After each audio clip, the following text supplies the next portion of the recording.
Terima kasih Anda masih bersama kami di Health on Top. Kak Lugi, tadi kan juga dijelasin ya step by stepnya untuk mulai olahraga wushu itu seperti apa dan juga mulai masuk cara olahraganya. Nah kita masuk ke pertandingan nih. Kalau misalkan lagi pertandingan, apa sih yang menjadi nilai dari setiap gerakan atau olahraga wushu itu sendiri untuk bisa menjadi pemenang? Nah itu tuh. Jadi kita udah mulai masuk nih ke ranah pertandingan. Penilaiannya seperti apa? Oke, pertama definisi pemenang itu luas, bukan hanya medalinya saja. Kalau kita berbicara memakai kacamata juri atau memakai kacamata guru, ada sedikit perbedaan. Tapi secara garis besar yang kita nilai, yang kita mau dari seorang anak, seorang atlet tampilkan kepada guru, orang tua, dan juri, dan pada khayalak umum ataupun kepada musuh, yang kita mau lihat pertama adalah anak kita memiliki percaya diri, memiliki kekuatan batin dalam tampil, bukan dalam bersembunyi atau mukul dari belakang, bukan, tapi tampil ke depan dan bertanggung jawab dengan penuh percaya diri, dengan penuh keyakinan bahwa dia sekalipun salah, sekalipun mendapatkan nilai jelek, tapi saya tetap gagah, saya tetap tampil dengan maksimal. Jadi spirit ini yang kita mau lihat pertama kali atlet itu muncul sebelum dia melakukan sebuah pukulan, tendangan atau sebuah gerakan. Tapi spirit ini bisa kelihatan dari gerak-gerik tubuhnya, sinar mukanya, dan lain-lain. Yang kedua, kita mau melihat dari konsentrasi pikirannya. Apa sih yang sudah kamu latih? Apa sih yang sudah kamu persiapkan? Kamu punya apa sih di isi kepala kamu? Nah, di sini kita melihatnya dari apa? Dari bagaimana dia menghafal gerakan wushu yang demikian rumit. Gerakan wushu kan rumit sekali tuh.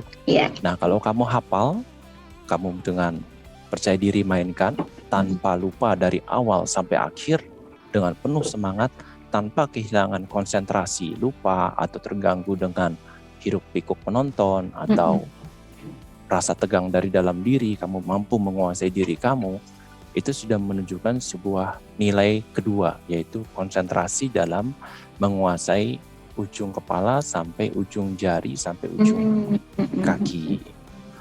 Nilai yang ketiga, kita mau melihat keseimbangan badan dia.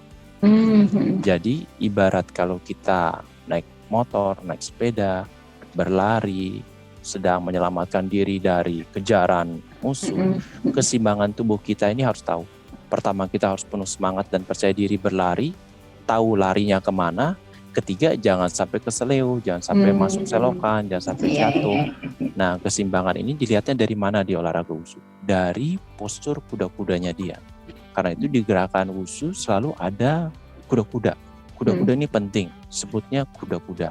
Di Jepang sebutnya sama, kuda-kuda. Di Cina juga sebutnya kuda-kuda. Di Indonesia juga sebutnya kuda-kuda.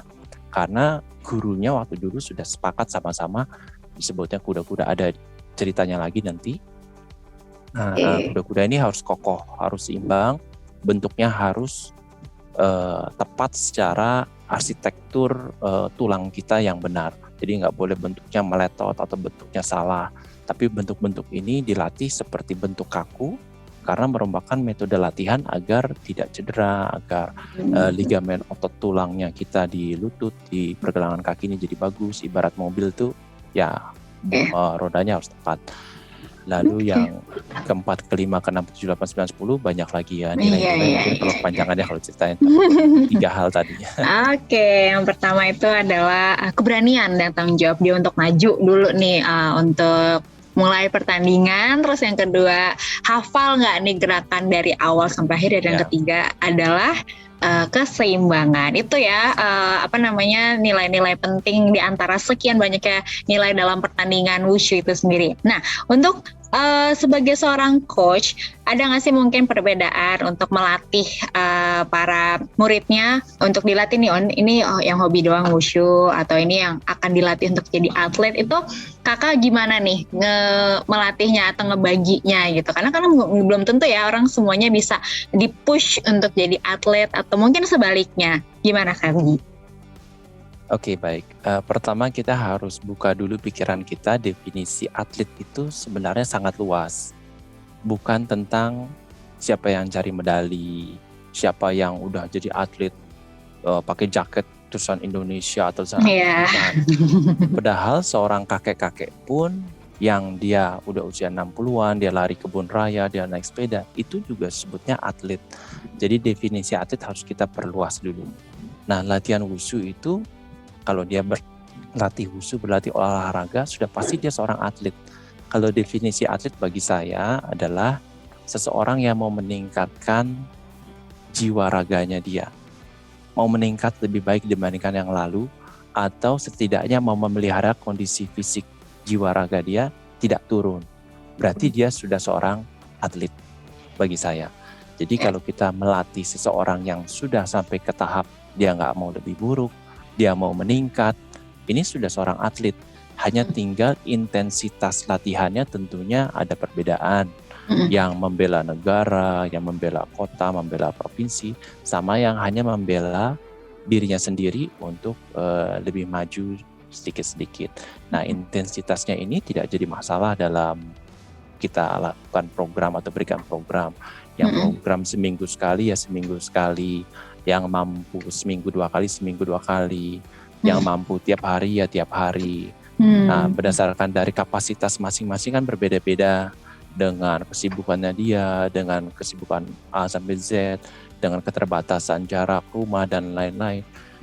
Tidak jadi masalah, tapi yang paling penting tidak sampai mengorbankan akademik, mengorbankan keuangan yang sampai berlebihan, mengorbankan waktu bersama keluarga atau yang lain-lainnya, jangan. Tapi kita lakukan itu semua untuk mencapai keseimbangan. Keseimbangan seorang atlet sejati itu apa sih ya? Keseimbangan hidup kan, kesehatan. Jangan gara-gara ingin bela negara akhirnya nggak punya apa-apa, terus nggak berhasil lagi kan untuk jadi juara, susah ya. Kalau jadi dokter 1.000 mahasiswa bisa jadi 1.000 dokter. Kalau jadi atlet 1.000 atlet tetap aja hanya 1 emas, ya kan? Kesulitannya kita tidak sulit, yang kita harus sampaikan kepada anak-anak ya, jangan mempersulit diri dengan ambisi yang terlalu muluk-muluk, tapi harus sederhana, realita, terprogram, berdasarkan anak tangga, sesuai dengan kapasitas. Itu sih menurut saya, jadi nggak ada yang susah.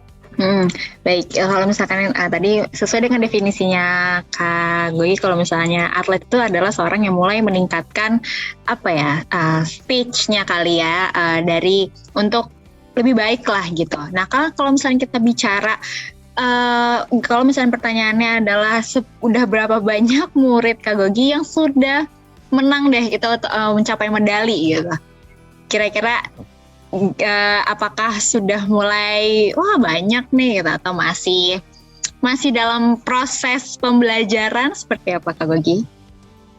Oke. Pertama, bikin atlet itu sampaikan dia juara bukan tentang seperti produksi barang ya.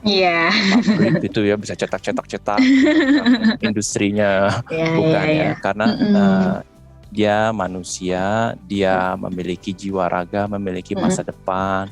Jadi kalau disebut juara level dunia sih, ya mungkin di Indonesia salah satu yang terbanyak di Indonesia. Di dunia mungkin sebagai klub yang juga cukup banyak.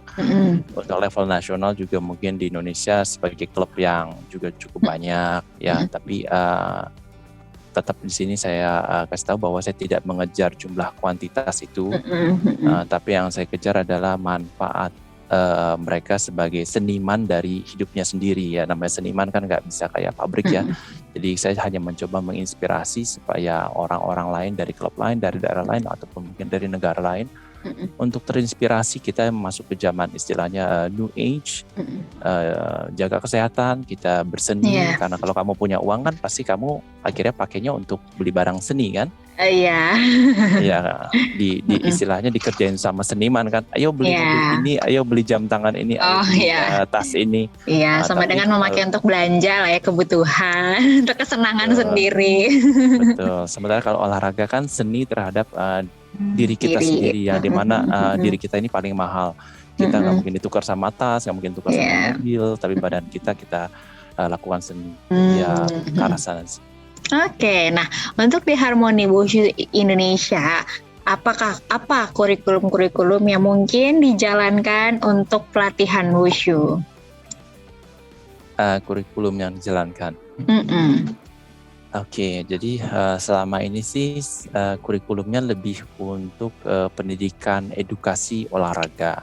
Prestasi itu lebih ke arah bonus dan nanti ada jalannya sendiri kalau anaknya memang ada panggilan dari alam, bakat lah, hati, ada kecocokan dengan waktu dia untuk berprestasi. Jadi saya lebih ke arah edukasi program kurikulumnya dan lebih ke quality time untuk keluarga bersama anak-anaknya dalam sebuah bidang yang digeluti, khususnya olahraga bela diri.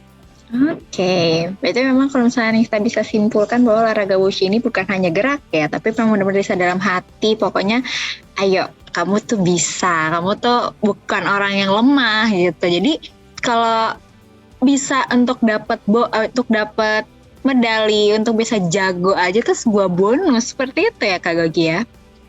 Betul, karena kita belajar wushu bukan untuk jago-jagoanan dan para guru-guru besar zaman dulu bukan untuk cari medali belajar wushu. Mereka pakai untuk jaga diri dan jaga keluarga, sampai untuk jaga negara, jaga bumi.